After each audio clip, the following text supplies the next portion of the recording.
Welcome to Vistaland by VLE FTR Team Sapphire.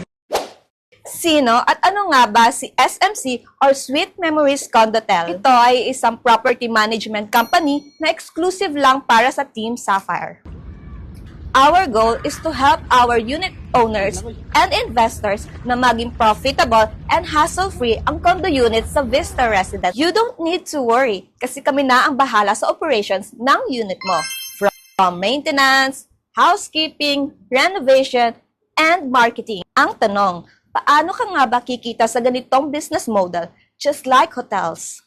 Kumikita tayo ng daily rentals from Airbnb, Booking.com, Agoda, Trivago, Klook, at marami pang ibang platforms. With a daily rate of 2,000 to 3,000 pesos per day or 60,000 to 90,000 pesos per month. So, ang rental profit mo ay makapag-provide sa'yo ng cash flow at passive income. Wow! At kahit wala ka masyadong ginagawa, ang pinakamalaking kitaan dito is the property valuation. Ibig sabihin, tumaas ang value ng property mo over time. Kumikita ka na sa daily rentals plus the ownership dahil sa'yo nakapangalan ng property mo. Kaya super safe ang investment mo. Why Vistaland? Vistaland is the fastest and largest real estate developers here in the Philippines. Also, the owner of All Bank, All Day Supermarket, Vista Mall, and a lot more. We have strategic location when it comes to rentals, kaya mas mabilis tumaas ang value ng property mo.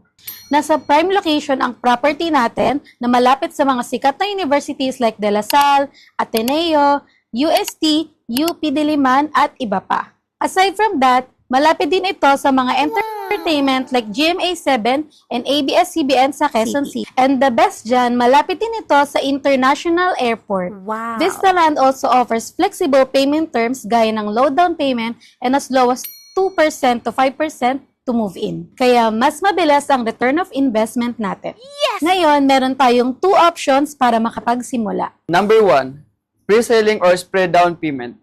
All you need to do is magpa-reserve ka lang ng unit mo for as low as 30,000 reservation fee. Depende sa location na gusto mo. Plus monthly down payment na as low as 12,000 pesos. Depende sa unit na mapipili mo. Once na ma-turn over na yung unit mo, pwede natin itong magamit o maparintahan. Ibig sabihin, kikita ka na ng passive income.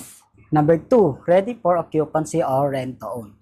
Ang kailangan mo lang is magpa-reserve ng unit. Mag-spot down payment as low as 2% and that's it. Pwede na ma-turn over sa iyo ang property.